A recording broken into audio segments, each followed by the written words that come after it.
परम सन्मान आवर साहिब कमाल बारगाहे इनायत के मालक सरबंसदानी गुरु पिता श्री गुरु तेग बहादुर पातशाह जी दे महान रस लबरेज बोल जिन्हां च आप फरमान करते ने जो सुख को चाहें सदा शरण राम की लेह कहो नानक सुनरे मना दुर्लभ मानुख देह। इस पावन श्लोक विच जो नावें महल्ले दे श्लोकां दे सिरलेख हेठ दर्ज ने, इन्हां पावन श्लोकां दी गिणती 57 है। श्री गुरु ग्रंथ साहब महाराज जी दे 1426 नंबर अंग तो प्रारंभ होंदे ने। इन्हां विच 27वां श्लोक है जिस विच गुरु तेग बहादुर साहब फरमान करते ने जो सुख को चाहे सदा शरण राम की लेह कहो नानक सुनरे मना दुर्लभ मानुख देह। इस पावन श्लोक द्वारा साहब जी ने मूल रूप विच 3 विचार जगत की झोली च पाए ने, क्योंकि मनुख दे प्राणां दी प्यास नूं दे देखीए ते प्राणां तो जो कशिश है, जो चाहत प्यास है, उस विच मूल रूप विच मंग करदा है सुख दी उपलब्धि होवे, सुख प्राप्त होवे।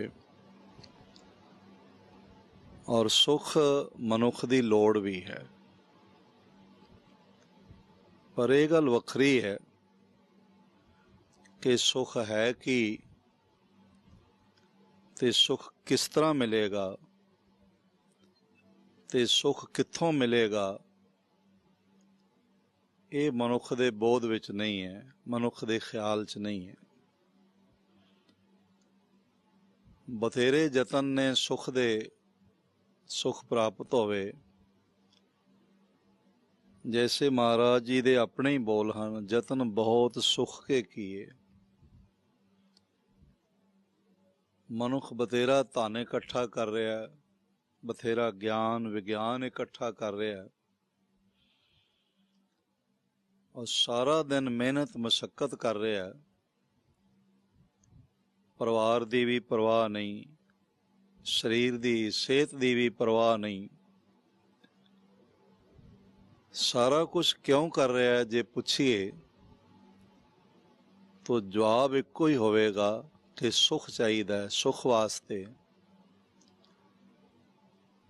सारा पुरसारत, सारा उद्यम ते सारा उपराला।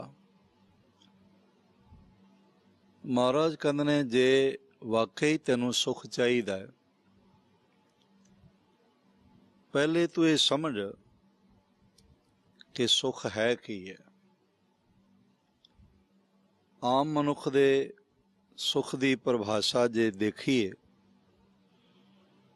तो कहंदा अपना रहन लई मकान होवे, छकण लई पदार्थ होवन, सेहतयाबी होवे, धन पदार्थ मान सन्मान होवे, बड़ा सुखी है, बड़ा सुखी है। पर ये सारे सुख क्षण भंगुर ने, थोड़ी देर बाद इन्हां दा विनाश हो जाता है, समाप्त हो जाते हैं। सब तो पहले ये बोध होवे सुख है की है। दुनिया दे पदार्थां चों, पदार्थ प्राप्ति चों, प्रतिभा प्राप्ति चों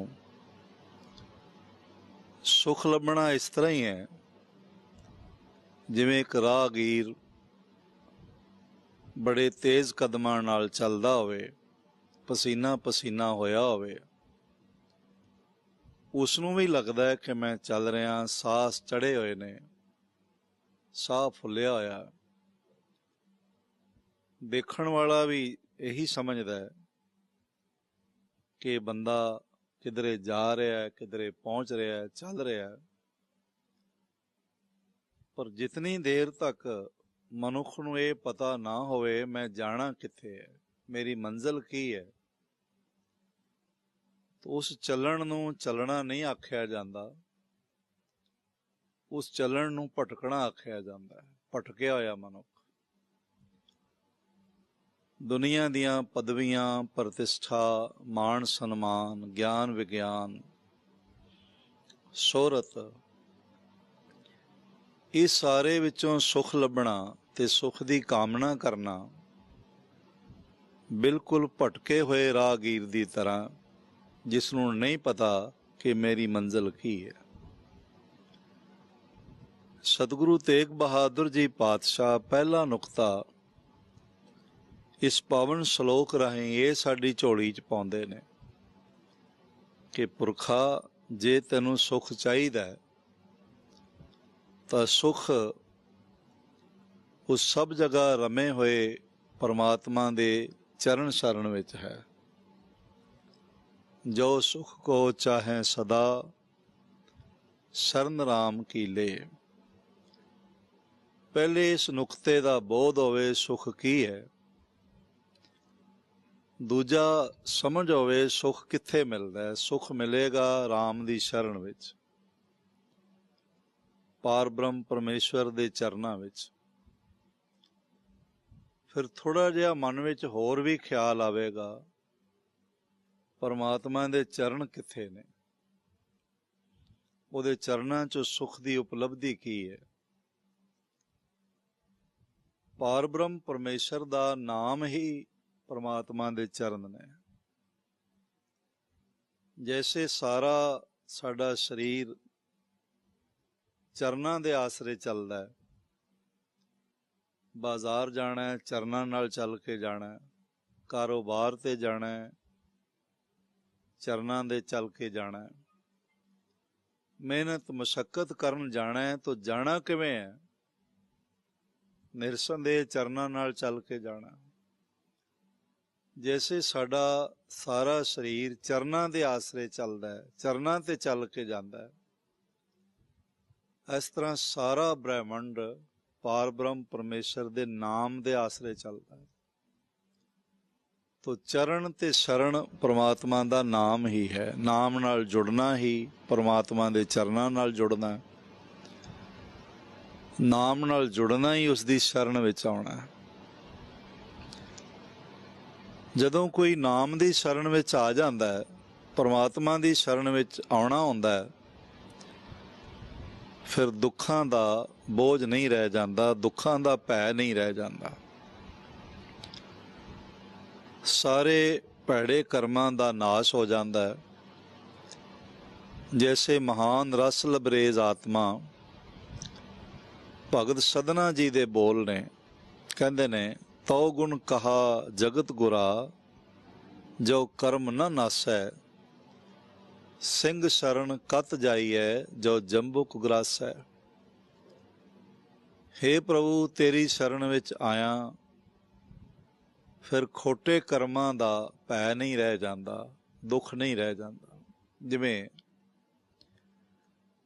ਸ਼ੇਰ ਦੀ ਸ਼ਰਨ ਵਿੱਚ ਕੋਈ ਆ ਜਾਏ ਤੇ ਗਿੱਦੜ ਉਸ ਨੂੰ ਪਰੇਸ਼ਾਨ ਨਹੀਂ ਕਰ ਸਕਦੇ।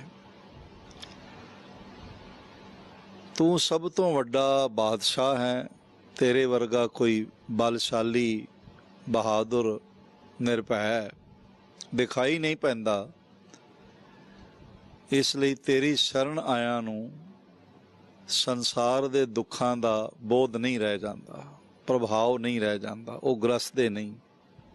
ਜੋ ਸੁਖ ਕੋ ਚਾਹੇ ਸਦਾ, ਸ਼ਰਨ ਰਾਮ ਕੀ ਲੇ। ਕਹੋ ਨਾਨਕ ਸੁਨ ਰੇ ਮਨਾ, ਦੁਰਲਭ ਮਾਨੁਖ ਦੇਹ। ਸਾਹਿਬ ਇਹ ਵੀ ਫਰਮਾਨ ਕਰਦੇ ਨੇ, ਮੇਰੇ ਮਨ, ਇਸ ਵਿਚਾਰ ਨੂੰ ਬੜੇ ਧਿਆਨ ਨਾਲ ਸੁਣ। ਇਹ ਮਨੁੱਖਾ ਜਨਮ ਤੇਰਾ ਦੁਰਲਭ ਹੈ, दुर्लभ का मतलब है जो सुलभ नहीं है, जो सौखा नहीं मिलता, आसानी नाल नहीं मिलता। ये किधरे किसी का बहुत वड्डा जैकपॉट निकल आवे, वड्डी लॉटरी निकल आवे, तो उस विच मनुख का अपना पुरुषार्थ नहीं होंदा, अपना यतन नहीं होंदा, ते हर एक नूं नहीं मिलता। हू बहु इसे तरह ये मनुखा जन्म भावें बहुत मनुख दिखाई पै रहे ने, पर जितने मनुख धरती ते मौजूद ने उन्हां नालों अनंत गुणा ज़्यादा आत्मावां भटकदियां पईयां, अनंत गुणा ज़्यादा पशु पंछी ने जो इस मनुख जन्म की कामना करते। इस देही को सिमरह देव, दैवी आत्मावां भी मनुखा तन नूं याद करदियां ने, मनुखा तन की कशिश रखदियां ने, मनुखा तन की मंग करदियां। इसलिए पहला नुकता है, जे तैनूं सुख चाहिदा है तो सदैवी सुख चाहिदा, वक्ती सुख नहीं चाहिदा। इसनूं भी थोड़ा जिहा समझण की लोड़ है, वक्ती सुख ते सदैवी सुख। वक्ती सुख है भोजन मिलिया, बड़ा स्वाद मिलिया, बड़ा सुख का अनुभव होया, पर फिर भुख लग गई, वक्ती सुख सी। नवे बस्तर पाए, मन बड़ा खुश होया, बड़ा सुख का अनुभव होया। थोड़ी देर बाद फिर वो बस्तर उतारने पै जाते ने, मैले हो गए, पुराने हो गए। हुण कोई आखे उही बस्तर फिर पा, तू तो इन्हां नूं पा के बड़ा सुखी होया सी, बड़ा सुख का अनुभव कीता सी, ते हुण जे उही फिर पाउणे पैण ते बड़े दुख की गल। मान सन्मान मिलिया सी, बड़ा सुखी होया, पर फिर अपमान होया तो दुखी होया। इसलिए संसार दे तमाम सुख सदैवी नहीं, थोड़ चिरे ने। जे सदैवी सुख तैनूं चाहीदा है, ऐसा सुख जिहड़ा दुख विच ना बदले। हर सन्मान वक्त पा के अपमान च बदल जाता है, हर प्रतिभा वक्त पा के फिर उस तो मनुख नूं दूर होंदे देखा जा सकता है। हर सुख इसे तरह दुख विच बदल जाता है। इसलिए थोड़ी देर का सुख है, सदैवी सुख नहीं है।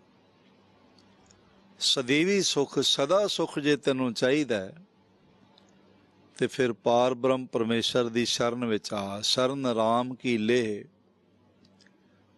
राम तो मुराद जो रमिया होया है, जो सब जगह मौजूद है, जिसनों किसी थां ते जाके लभण की लोड़ नहीं पैंदी। उहां तो जाइए जो इहां ना होए। जो सब जगह मौजूद है ते सब जगह मेहर कर रहा है, उसकी शरण विच आ। थोड़ा जिहा इसनूं होर समझण की लोड़ है। शरण विच आउणा अपना अहंकार निवृत्त करना है, अपने अहंकार नूं खत्म करना। मैं नाही प्रभ सब कुछ तेरा, इस भाव नूं दृढ़ करना। शरण राम की लेह। जद भी किसी ने प्रभु की शरण लई है, फिर प्रभु ने अपनी शरण लैण वाले की पूरी राखी की है। भगतां दा जीवन देखिए। नामदेव जी महाराज, नामा सुल्ताने बादला, देखो हर तेरा बीठला। आख्या तेनू मार देवांगा या फिर मरी हुई गऊ जिंदा कर दे। नामदेव जी ने बथेरा किया, ऐ बादशाह, बादशाह ऐसी क्यों होए, बिस्मिल किया न जीवै कोई।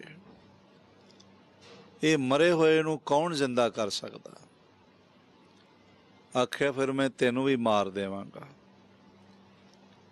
बादशाह ने कहा 7 घड़ियां दा समा है, इन्ने समय च जिंदा कर।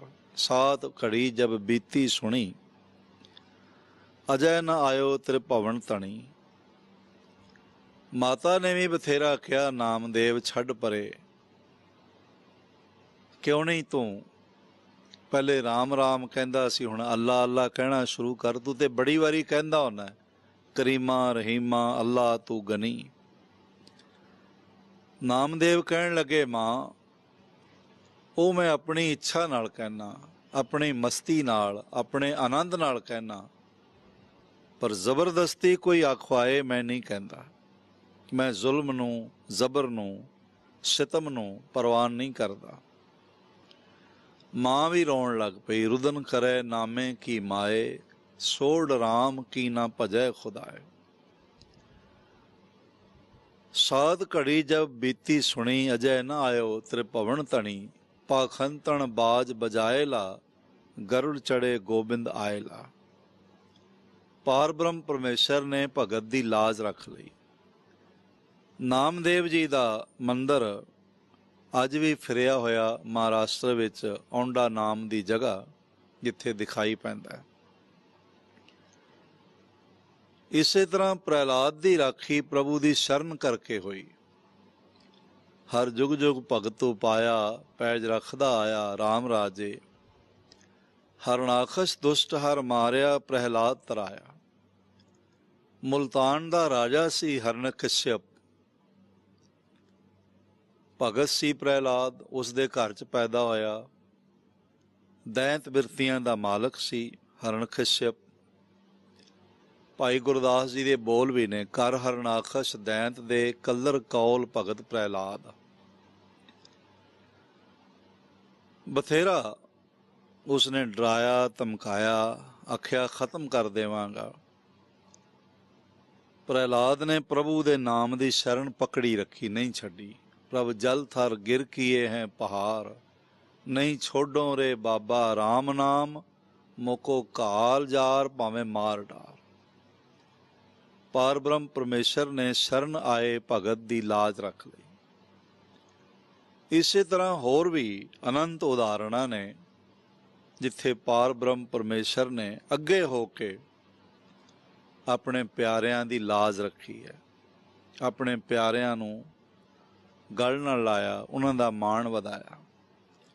ਇਸ ਲਈ ਸਾਹਿਬ ਕਹਿੰਦੇ ਨੇ ਸ਼ਰਨ ਰਾਮ ਕੀ ਲੇ, ਉਹ ਸ਼ਰਨ ਆਇਆਂ ਦੀ ਲਾਜ ਰੱਖਦਾ ਹੈ। ਔਰ ਲਾਜ ਹੀ ਨਹੀਂ ਰੱਖਦਾ, ਆਪਣੇ ਗਲ ਨਾਲ ਵੀ ਲਾ ਲੈਂਦਾ। ਜੋ ਸ਼ਰਨ ਆਵੇ ਤਿਸ ਕੰਠ ਲਾਵੇ, ਇਹ ਬਿਰਧ ਸੁਆਮੀ ਸੰਦਾ। ਮੁੱਢ ਕਾਦੀਮਾਂ ਤੋਂ ਪਾਰ ਬ੍ਰਹਮ ਪਰਮੇਸ਼ਰ ਦਾ ਸੁਭਾਅ ਹੈ, ਉਹ ਸ਼ਰਨ ਆਇਆਂ ਦੀ ਲਾਜ ਰੱਖਦਾ ਹੈ। ਇਸ ਲਈ ਸਾਹਿਬ ਨੇ 3 ਵਿਚਾਰ ਇਸ ਪਾਵਨ ਸ਼ਲੋਕ ਦੁਆਰਾ ਆਖੇ। ਜੇ ਤੈਨੂੰ ਸੁਖ ਚਾਹੀਦਾ ਹੈ ਤੇ ਦੂਸਰਾ ਨੁਕਤਾ, ਦੂਸਰਾ ਵਿਚਾਰ ਰਾਮ ਦੀ ਸ਼ਰਨ ਵਿੱਚ ਆ। ਤੀਸਰਾ ਅਹਿਮ ਵਿਚਾਰ, ਇਹ ਮਨੁੱਖ ਜਨਮ ਦੀ ਕਦਰ ਕਰ, ਇਸ ਦੇ ਮਹੱਤਵ ਨੂੰ ਸਮਝ। ਇਸ ਦੇ ਬਾਰੇ ਤੇਰਾ ਵਿਵਹਾਰ ਦੱਸਦਾ ਤੈਨੂੰ ਮਨੁੱਖਾ ਜਨਮ ਦੀ ਕਦਰ ਨਹੀਂ। ਦੁਰਲੱਭ ਮਾਨੁਖ ਦੇ, ਇਹ ਮਨੁੱਖ ਜਨਮ ਬੜਾ ਦੁਰਲੱਭ ਹੈ। ਮਾਨੁਖ ਜਨਮ ਦੁਲੰਭ ਹੈ, ਹੋਤ ਨਾ ਬਾਰੰਬਾਰ। ਜੈਸੇ ਭਗਤ ਸਿਰਮੌਰ ਭਗਤ ਕਬੀਰ ਜੀ ਦੇ ਜ਼ਿਕਰ ਨੇ, ਬੋਲ ਨੇ, ਜਿਉਂ ਬਨ ਫਲ ਪਾਕੇ ਭੋਏ ਗਿਰਹਿ, ਬਹੁਰ ਨਾ ਲਾਗੈ ਡਾਰ। ਜੰਗਲ ਵਿੱਚ ਫਲ ਪੱਕਿਆ ਸੀ, ਗਿਰ ਗਿਆ, ਦੁਬਾਰੇ ਦਰਖਤ ਦੀ ਸ਼ਾਖਾ ਨਾਲ ਨਹੀਂ ਲੱਗਦਾ। ਇਸ ਤਰ੍ਹਾਂ ਇੱਕ ਵਾਰੀ ਇਹ ਮਨੁੱਖਾ ਜਨਮ ਹੱਥੋਂ ਚਲਾ ਜਾਏ, ਫਿਰ ਦੁਬਾਰੇ ਲੱਭਦਾ ਨਹੀਂ, ਫਿਰ ਪਤਾ ਨਹੀਂ ਚੱਲਦਾ। ਅਨੰਤ ਯੁੱਗਾਂ ਦਾ, ਜੋਨੀਆਂ ਦਾ ਚੱਕਰ ਪੈ ਜਾਂਦਾ। ਸਾਹਿਬ ਕਹਿੰਦੇ ਨੇ ਇਸ ਨੂੰ ਸਮਝ, ਫੱਫਾ ਫਿਰਤ ਫਿਰਤ ਤੂੰ ਆਇਆ, ਦੁਰਲੱਭ ਦੇ ਕਲਯੁਗ ਮੈਂ ਪਾਇਆ। ਫਿਰ ਇਹ ਅਵਸਰ ਚਰੈ ਨਾ ਹਾਥਾ, ਨਾਮ ਜਪੀਏ ਤਉ ਕਟੀਏ ਫਾਸਾ। ਇਸ ਲਈ ਇਸ ਗੱਲ ਨੂੰ ਸਮਝਣਾ, ਜਿਹੜੇ ਸਮਝਦੇ ਨੇ ਫਿਰ ਉਹਨਾਂ ਦਾ ਅੰਮ੍ਰਿਤ ਵੇਲਾ ਸੁੱਤਿਆਂ ਹੋਇਆਂ ਨਹੀਂ ਲੰਘਦਾ। ਜਿਹੜੇ ਸਮਝਦੇ ਨੇ ਉਹਨਾਂ ਦੇ ਨੇਤਰ ਪਰਾਏ ਰੂਪ ਵੱਲ, ਪਰਾਏ ਧਨ ਵੱਲ ਆਕਰਸ਼ਿਤ ਨਹੀਂ ਹੁੰਦੇ। ਜਿਹੜੇ ਸਮਝਦੇ ਨੇ ਉਹਨਾਂ ਦਾ ਜੀਵਨ ਦਾ ਸਮਾਂ ਨਾਮ ਤੋਂ ਬਿਨਾਂ ਨਹੀਂ ਜਾਂਦਾ। ਇਸ ਲਈ ਸਾਹਿਬ ਕਹਿੰਦੇ ਨੇ ਇਸ ਦੇ ਮਹੱਤਵ ਨੂੰ ਸਮਝ। ਮਹੱਤਵ ਨਾ ਸਮਝ ਆ ਰਿਹਾ ਉਸ ਦਾ ਵੀ ਇੱਕ ਕਾਰਨ, ਕਿਉਂਕਿ ਇਸ ਲਈ ਦਿੱਤਾ ਹੀ ਕੁਛ ਨਹੀਂ। ਪੈਰਾਂ ਦਾ ਜੋੜਾ ਵੀ ਮਨੁੱਖ ਸੰਭਾਲ ਕੇ ਰੱਖਦਾ ਹੈ, ਕਿਉਂਕਿ ਕੁਝ ਪੈਸੇ ਦੇ ਕੇ ਮਿਲਿਆ, ਸਹੀ ਜਗ੍ਹਾ ਉਸ ਨੂੰ ਰੱਖਦਾ ਹੈ। ਪਾਣੀ ਗਿਰਿਆ ਹੋਵੇ, ਪਾਣੀ ਚੋਂ ਜੋੜਾ ਵਿੱਚ ਪਾ ਕੇ ਨਹੀਂ ਲੰਘਦਾ, ਤਾਂ ਕਿ ਜੋੜਾ ਗਿੱਲਾ ਨਾ ਹੋ ਜਾਏ। ਤੇ ਕਾਰਨ ਕੀ ਹੈ? ਕੁਝ ਦੇ ਕੇ ਮਿਲਿਆ, ਪੈਸੇ ਦਿੱਤੇ ਨੇ, ਉਹਦੀ ਵੈਲਿਊ ਦਾ ਪਤਾ ਹੈ। ਮਨੁੱਖਾ ਸਰੀਰ ਦੀ ਕੋਈ ਸੰਭਾਲ ਨਹੀਂ ਕਰ ਰਿਹਾ, ਕਿਉਂਕਿ ਦਿੱਤਾ ਹੀ ਕੁਛ ਨਹੀਂ ਹੈ, ਆਪਣੇ ਆਪ ਮਿਲ ਗਿਆ। ਤੋ ਆਪਣੇ ਆਪ ਅਗਰ ਹੀਰਾ ਮਿਲਿਆ ਤਾਂ ਉਹਦੀ ਕਦਰ ਵੀ ਹੋਵੇ, ਉਸ ਬਾਰੇ ਬੋਧ ਹੋਵੇ। ਇਸ ਲਈ ਮਹਾਰਾਜ ਕਹਿੰਦੇ ਨੇ, ਕਹੋ ਨਾਨਕ ਸੁਨ ਰੇ ਮਨਾ, ਦੁਰਲਭ ਮਾਨੁਖ ਦੇਹ। ਇਹ ਮਨੁੱਖਾ ਜੀਵਨ ਦੁਰਲਭ ਹੈ, ਇਹ ਸਫਲ ਹੁੰਦਾ ਹੈ। ਪਾਰ ਬ੍ਰਹਮ ਪਰਮੇਸ਼ਰ ਦੀ ਸ਼ਰਨ ਲਿਆ ਔਰ ਸੁੱਖ ਮਿਲਦੇ ਨੇ, ਸਾਰੇ ਆਨੰਦ ਨਾਲ ਜੀਵਨ ਗੁਜ਼ਰਦਾ ਹੈ, ਔਰ ਉਸ ਦੀ ਸੰਗਤ ਵਿੱਚ ਬੈਠਣ ਵਾਲੇ ਵੀ ਆਨੰਦਿਤ ਹੁੰਦੇ ਨੇ।